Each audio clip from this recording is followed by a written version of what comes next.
Storco Kids. तोता और मधुमक्खी। एक सुनहरी सुबह जंगल में हरे पंखों वाला एक खूबसूरत तोता रहता था जिसका नाम था पीकू। पीकू बहुत बातूनी था और गाना गाने का शौकीन भी था। वह पेड़ों पर बैठकर खुशी खुशी गाना गाता और अपने रंगीन पंख फैलाकर इतराता रहता। उसी जंगल में एक छोटी सी मधुमक्खी भी रहती थी जिसका नाम था बीना। बीना सुबह से शाम तक फूलों से रस इकट्ठा करने में व्यस्त रहती थी। एक दिन पीकू ने हंसते हुए कहा, अरे छोटी मधुमक्खी, तुम सारा दिन काम क्यों करती रहती हो? जरा मेरी तरह आराम से बैठो, गाओ और मजे करो। बीना मुस्कुराई और बोली, तोता जी, हर किसी का अपना काम होता है। मेरा रस मधु बनता है जो पूरे छत्ते के काम आता है। पीकू हंसकर बोला, हनी वनी से क्या होता है? गाना गाना होता है और ज्यादा अच्छा होता है। लेकिन एक दिन तेज आंधी आ गई, बिजली चमकी, पेड़ हिलने लगे और पीकू का आम का पेड़ टूट गया। बेचारा तोता डर गया और कई दिनों तक भूखा रहा। फिर एक दिन वह उड़कर बीना के छत्ते के पास पहुंचा। बीना ने उसे देखा और अपने साथियों से कहा, यह पीकू है जो अब बहुत थका हुआ और भूखा लग रहा है। चलो इसे थोड़ा सा शहद दे देते हैं।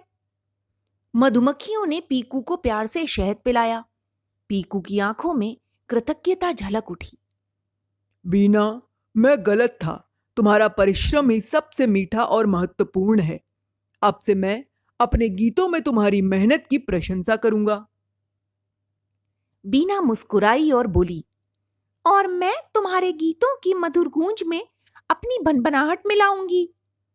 उस दिन के बाद से जंगल में हर सुबह एक प्यारा गीत गूंजता, तोता और मधुमक्खी का दोस्ती का गीत। तो दोस्तों, इस कहानी से हमें यही शिक्षा मिलती है कि हर जीव का अपना महत्व होता है। मेहनत का फल हमेशा मीठा होता है। आइए अब सुनते हैं इसी कहानी को इंग्लिश में। The parrot and the bee. One sunny morning in the forest, a bright green parrot named Piku was sitting on a mango tree, singing happily. He loved to talk, sing, and show off his colorful feathers.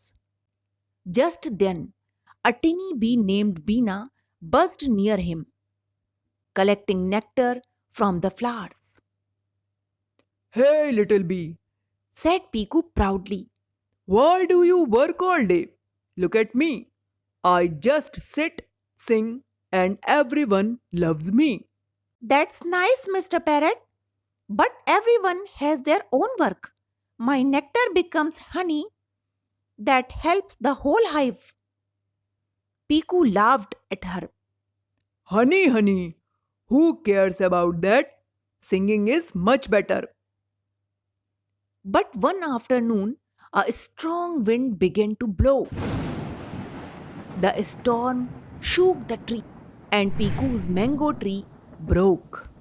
Piku was scared and hungry. He couldn't find food anywhere.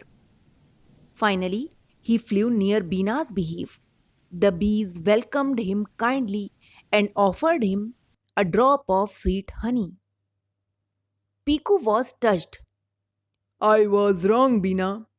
Your hard work is truly precious. From now, I will sing songs that praise hardworking friends like you.